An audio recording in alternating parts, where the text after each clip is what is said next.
What would you do if the love of your life walked into a luxury showroom and was laughed at for simply not looking rich enough? No yelling, no scene, just quiet humiliation on her birthday. This is exactly what happened to Michael Jordan's wife, Yvette Prieto. She walked in wearing jeans and a white blouse. She walked out with a wound no one could see. But 72 hours later, the same people who dismissed her were working for her husband.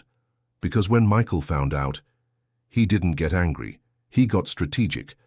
And what he did next flipped the world of luxury upside down. If stories like this move you, tap that like button to support dignity and respect. And if you believe real power doesn't shout, it shows up. Subscribe now for more stories like this one. Where are you watching this video from? We love hearing from you, and always read every message. It was Yvette Prieto's birthday, but there was no glitter, no spotlight, just a quiet wish for something beautiful. In the middle of Dubai's luxury district, where the streets shimmer with glass and pride, she stepped out of a simple yellow taxi, wearing a white blouse, light blue jeans, and sneakers that had known comfort more than style. Her face was free of makeup, her hair loosely tied, and her only accessory was a quiet smile that came not from celebration, but from the idea of feeling something real. She didn't come to buy. She didn't need validation through price tags or velvet ropes. What drew her to the Da Vinci & Comer's showroom that afternoon wasn't a craving for luxury.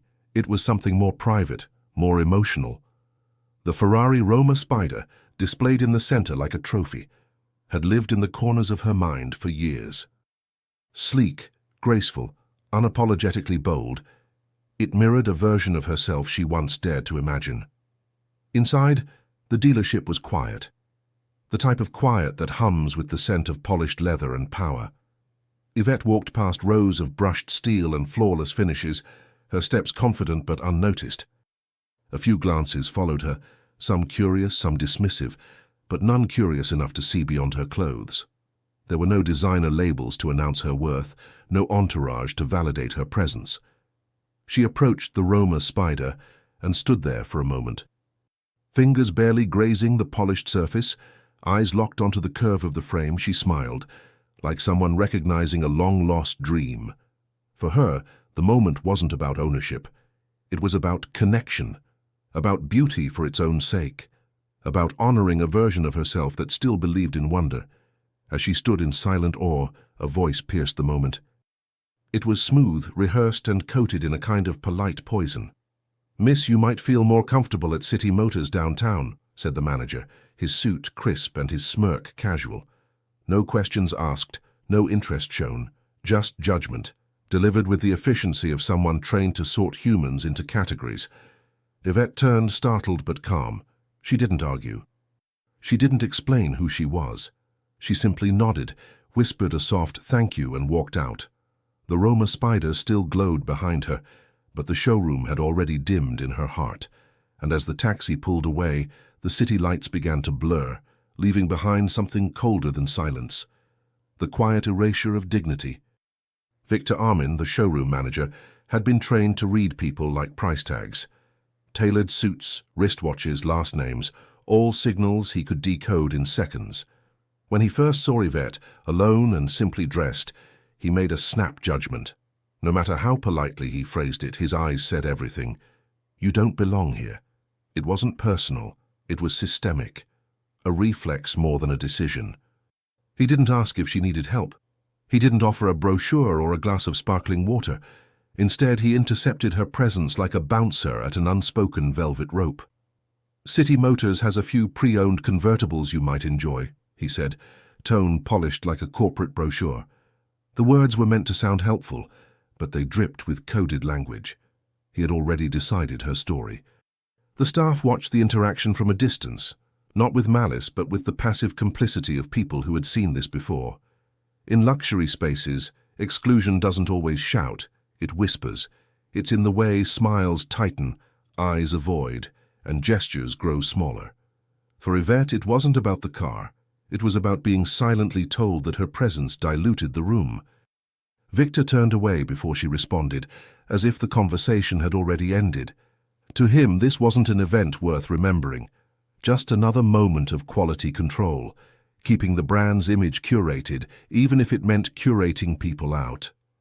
He moved on to greet a man in a tailored grey suit, laughing a little louder than necessary, shaking hands like a host at his own kingdom. Outside, the heat clung to her skin, but the real sting was internal. It wasn't the first time Yvette had been misjudged, but something about this moment cut deeper. Maybe because it was her birthday, maybe because she wasn't expecting it, or maybe because, for once, she had let herself be vulnerable to something as pure as beauty. As her taxi pulled away, she looked back just once. Not in longing, but in disbelief. The Ferrari Roma Spider stood gleaming behind the showroom glass like a reward for conformity. But she wasn't looking at the car anymore.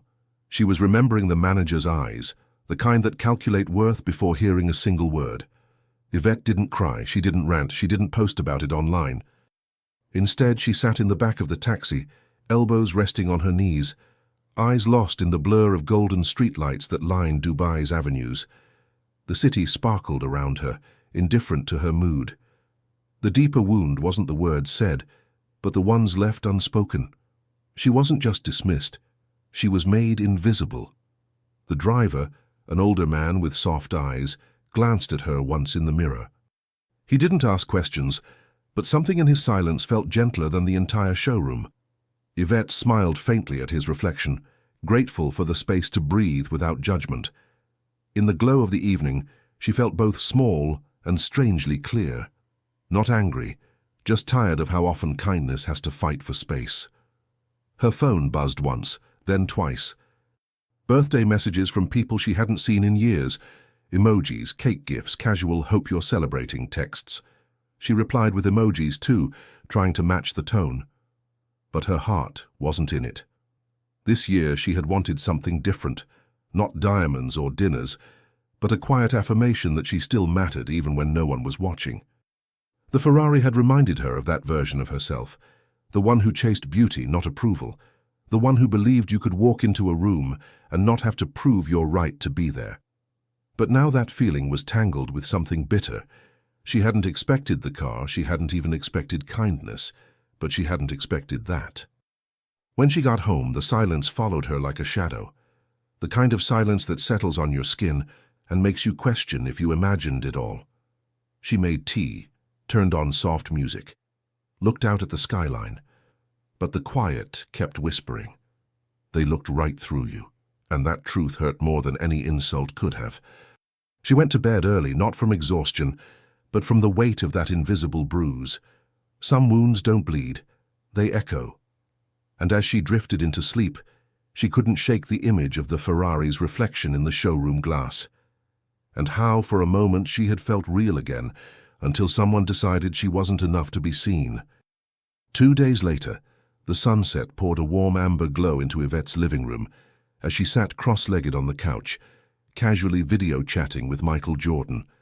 He was in between meetings, wearing a soft grey hoodie, smiling in that calm, grounded way he always did. The conversation drifted through small talk, weather, a funny news story, an update from one of their kids, until he asked, "So, how was your birthday?" Yvette hesitated, just for a second, but it was enough.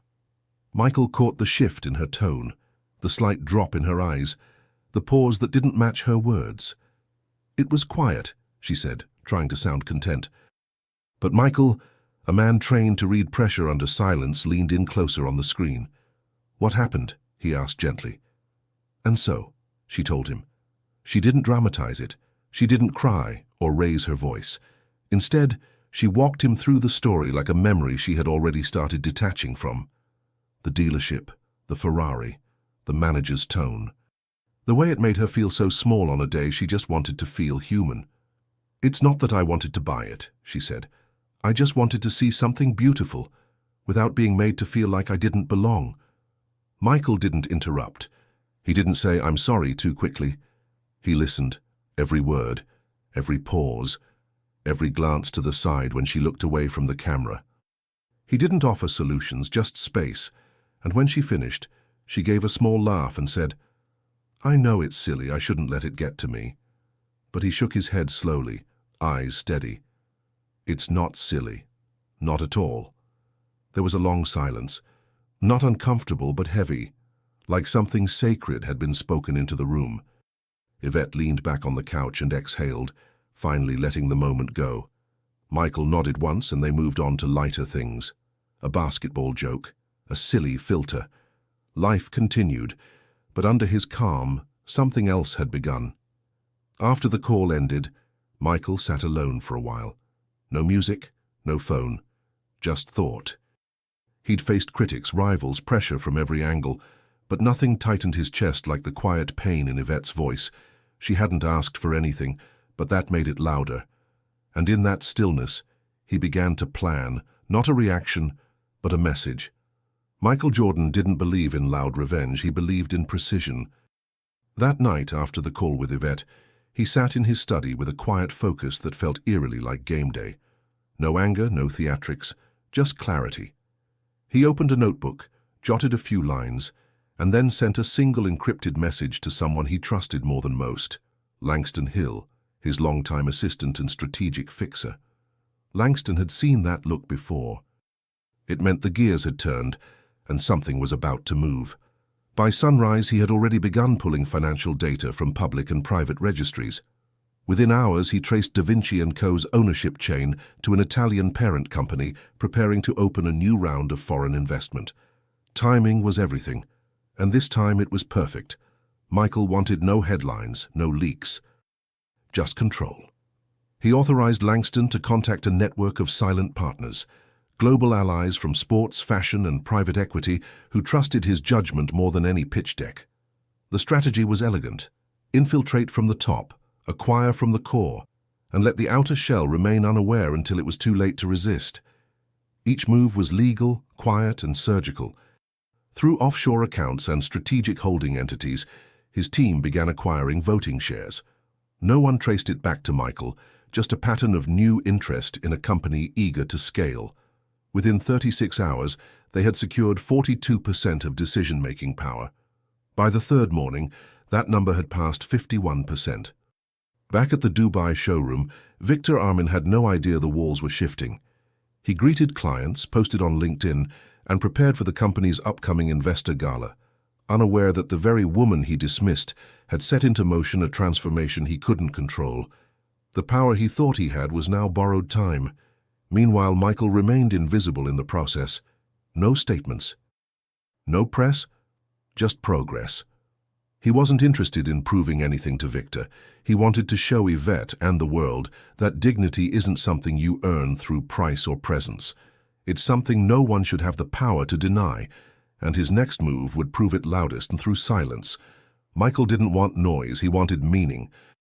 As the pieces fell into place, the move began to feel less like retaliation and more like restoration.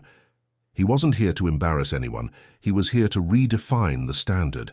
That meant not just removing a problem, but shifting the culture that allowed it to exist. And the only way to do that was from the inside out. Langston, operating from a suite in Milan, finalized the legal documents that gave Michael 51% voting control of the parent company behind Da Vinci & Co.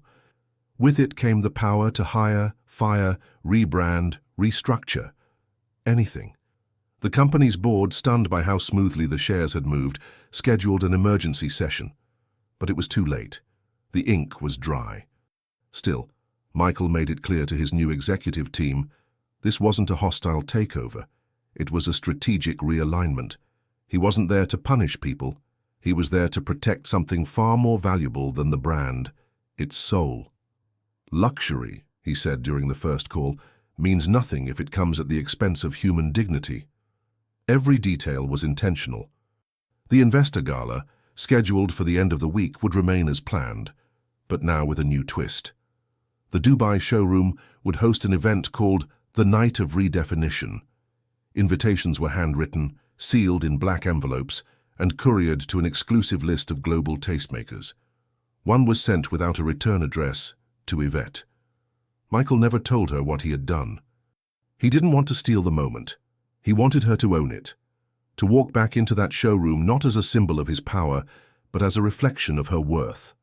Every decision, every dollar moved, Every legal maneuver had one quiet goal: to create a space where she would never again be asked to prove herself. And as the event approached, the showroom remained unaware. Victor Armin was still preparing welcome speeches and investor briefings. He practiced smiles in the mirror and made mental notes about which guests to prioritize. The irony was brutal. While he polished his performance, the stage beneath him was being rebuilt entirely, and he had no idea who now controlled the spotlight.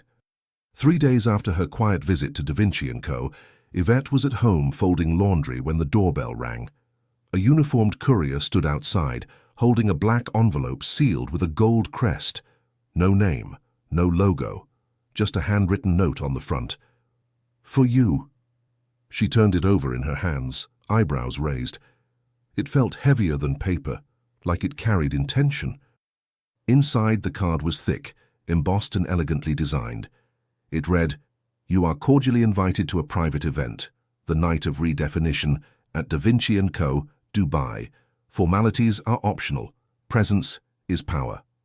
There was no RSVP, no contact information, just a date and time, Friday 8:00 p.m. And below that, a single word that lingered like a whisper: "Come." Yvette stared at the card for a long moment. Her breath caught, heart flickering with a mix of curiosity and apprehension. She hadn't told anyone about the showroom, except Michael, and even then, she hadn't mentioned the brand name. Her fingers tightened around the envelope.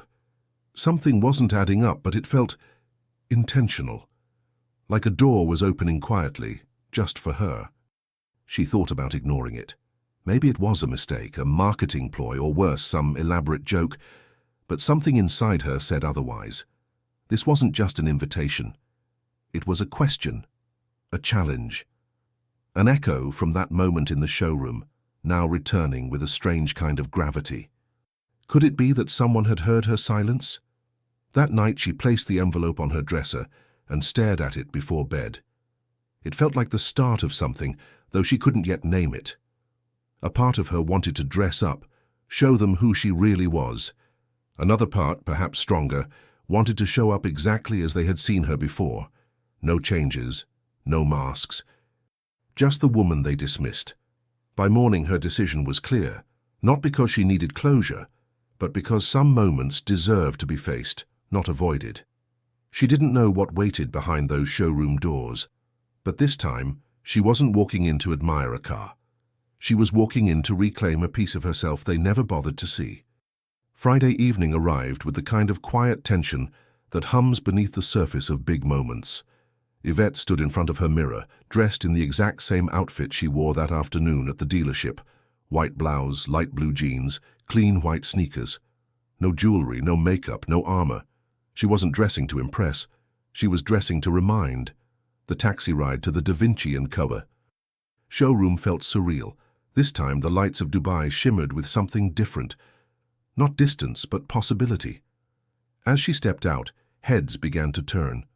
Guests in gowns and tuxedos arrived in Rolls-Royces and Bentleys, but none drew as many eyes as the woman who walked in alone, quietly, unapologetically herself. Inside, the transformation was breathtaking. Velvet ropes guided guests through candlelit displays. A live quartet played near the Ferrari Roma Spider, which now sat beneath a soft spotlight on a raised platform. Waiters glided through the crowd with crystal glasses. Every detail whispered extravagance, but none louder than Yvette's calm presence among it all. Victor Armin was at the center of the room, shaking hands with investors, his confidence evident, until he saw her. The blood drained from his face for just a moment. He blinked twice, then tried to recover with a polite nod, but his eyes couldn't hide the confusion or the fear. She wasn't supposed to be here, not like this, not with this calm. Whispers spread. "Isn't that the woman from the other day? Why would she be here? Wait, she looks familiar." Yvette felt them all but didn't flinch. She walked with steady grace toward the Roma Spider, the same way she had days before. But this time, no one stopped her. No one redirected her. No one dared. She stood there again, fingers grazing the same curve of the car. But this time she wasn't admiring a dream. She was anchoring a memory, A moment that had once made her small, now becoming something powerful. She wasn't looking at the Ferrari anymore. She was standing in the heart of a story that had just begun rewriting itself, with her at the center. The room buzzed with prestige. CEOs, celebrities, and foreign investors mingled beneath chandeliers that cast golden reflections on the showroom's polished floors. Laughter flowed like champagne, and compliments dripped with hidden agendas. It was the kind of space where appearance dictated respect, where reputation dressed louder than words. But amid the designer dresses and bespoke tuxedos, one figure stood out, not because she tried, but because she didn't. Yvette, still in jeans and a white blouse, didn't shrink or posture. She simply was. And in a room obsessed with impressions, her quiet presence was more disruptive than a scandal. She wasn't supposed to challenge the standard, but she was becoming the standard. Victor Armin kept glancing her way, trying to decipher her presence. She hadn't signed in. She hadn't arrived with anyone. And yet, no one had dared to stop her. Investors around him whispered, some nodding in her direction. One woman leaned in and asked, "Is that the new face of your campaign?" Victor chuckled nervously, sweat beginning to form under his collar. Yvette remained by the Ferrari, not hiding, not performing. She greeted a few guests who approached out of curiosity, offering polite smiles, never explaining herself. Each interaction made Victor's stomach turn tighter. He couldn't shake the feeling that the evening was slipping out of his control, but he didn't yet understand why. A group of European executives circled near the display, whispering in French and Italian, occasionally glancing toward Yvette. One of them, a silver-haired man in a tailored navy suit, raised a glass and nodded in her direction. She nodded back. It was subtle, but enough to confirm what Victor feared. She wasn't just a guest, she was meant to be here, and still, no one had announced anything. No one had explained her presence, but the power in the room was already shifting, not through microphones or spotlights, but through the eyes of those who had learned to read signals. And tonight, Yvette had become a signal they couldn't afford to ignore. Have you ever walked into a room and felt like you didn't belong, just because of how you looked, dressed, or spoke? These moments stay with us, and when someone flips that script with grace and power, it inspires something deeper. If you believe respect should never be based on appearance or wealth, hit that like button.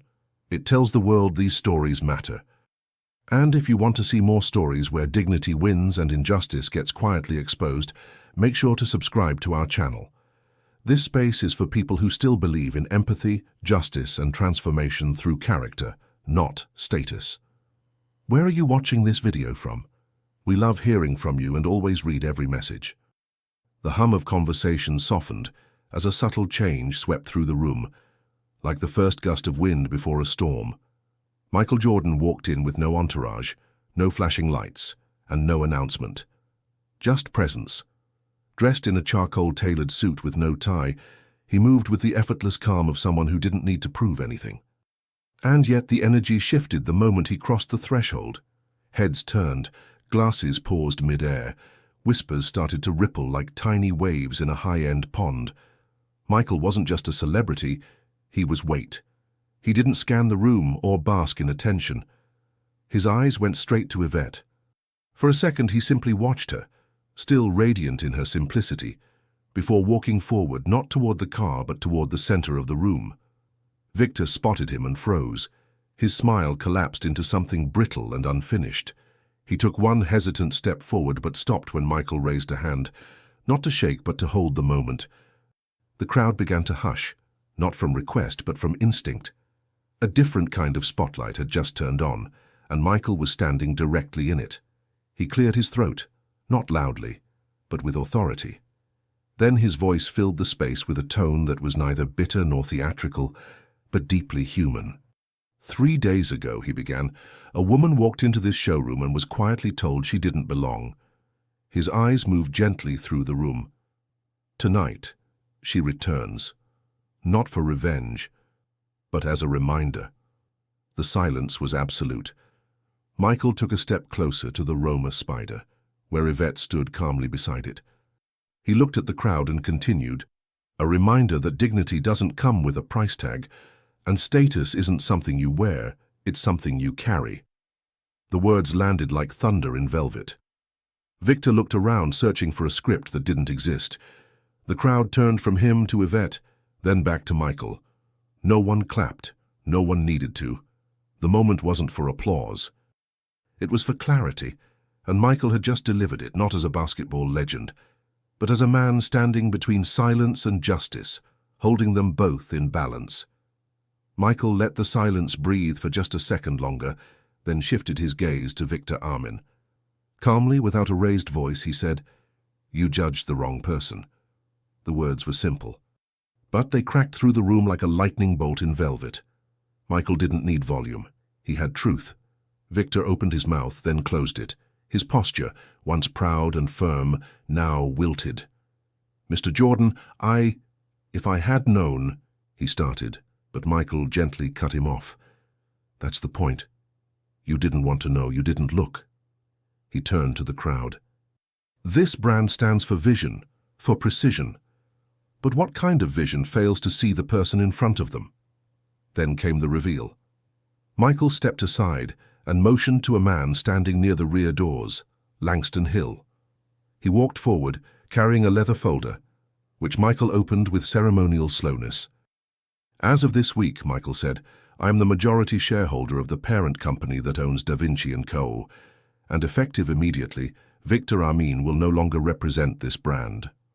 Gasps. Not of scandal, but of realization. The silence that followed was weighty, not awkward. A quiet justice had just been served in front of an audience trained to recognize power. But they hadn't seen it delivered like this, with restraint, with grace, with a blade so sharp it didn't need blood to prove it had cut. Victor was escorted out not by security, but by the head of HR, an older woman who gave him a sympathetic nod before gesturing to the exit. No shouting, no scene, just consequence. It wasn't revenge, it was a correction. And it echoed louder than any press release ever could. Michael turned back to Yvette, and for a moment, no words passed between them. None were needed. The room stood still, not out of fear, but out of respect. A hierarchy had been flipped, a culture had been called out. And in that moment, the showroom became something it had never been before, honest. After Victor's quiet exit, Michael didn't return to the spotlight. He walked toward a podium near the Roma Spider, now lit from beneath by a soft golden glow. With measured calm, he addressed the crowd once more, not to gloat, but to introduce something bigger than any single incident. "Luxury," he began, "has always been defined by exclusivity. But maybe it's time we redefine what it excludes." The room listened, not like an audience at a gala, but like a jury in session. "From this day forward," Michael continued, "Da Vinci & Co. will lead with a new principle. Elegance begins with respect." He let the words hang in the air, then nodded toward the car behind him. "These vehicles will still carry a price. But the experience of that will carry something money can't buy." He didn't present slides, he didn't show numbers. Instead, he told a story about how the brand had lost its way, about how status had replaced service, and how perception had clouded purpose. "We won't sell to everyone," he admitted, "but we'll see everyone. And those who see others with dignity, they're our true clients."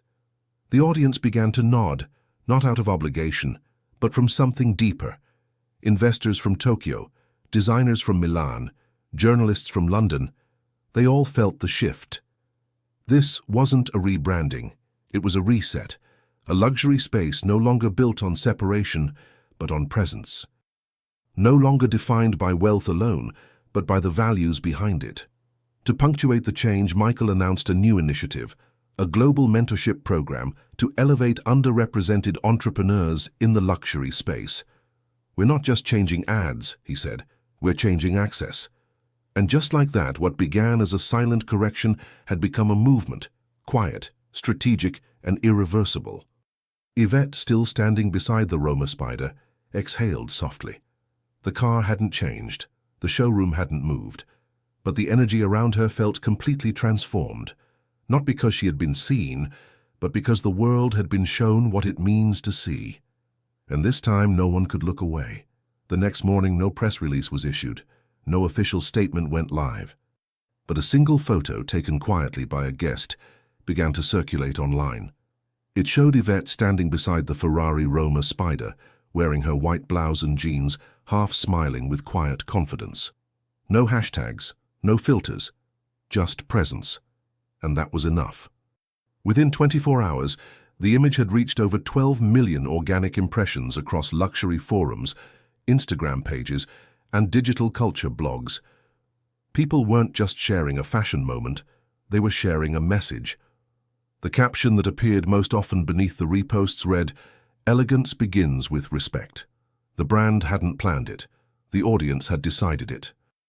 Yvette's inbox flooded, not with praise but with recognition, from women who had been dismissed, from men who had seen their partners overlooked, from employees in retail, in hotels, in boardrooms, who had all once been told they didn't look the part. And now they were seeing someone quietly flip the script, without shouting, without begging, without changing herself. Da Vinci & Co. saw its highest spike in positive sentiment in 5 years. But the real victory was deeper. For the first time, people were talking about the values of luxury, not just the price. What it meant to walk into a space and be treated with humanity, regardless of what you wore or how you spoke. The brand wasn't just elevated, it was humanized. A week later, the first commercial of the rebranded campaign aired. No actors, no narration, just music, glimpses of real people, and that same now iconic photo of Yvette beside the Ferrari. And at the very end, her voice, gentle, unshaken, delivered a single line. "Sometimes the most luxurious thing you can wear is dignity." It wasn't a tagline, it was a truth. And in that final moment, viewers didn't just remember the car, they remembered her, not for what she owned, but for what she carried. And the legacy Michael had set in motion, it had nothing to do with wealth and everything to do with worth. This wasn't about money, it was about meaning. About a woman who walked in alone and was told silently that she didn't belong, and a man who chose not to fight with ego, but with elegance. Michael Jordan didn't raise his voice, he raised the standard, and in doing so, reminded the world that dignity can't be priced and should never be denied. Have you ever been judged by how you looked, not who you are? Tell us your story in the comments. We read every single one. If this story moved you, show your support with a like, and don't forget to subscribe. We share stories where justice doesn't scream, it whispers then echoes. And trust me, the next one might shake you even more. You won't want to miss what's coming.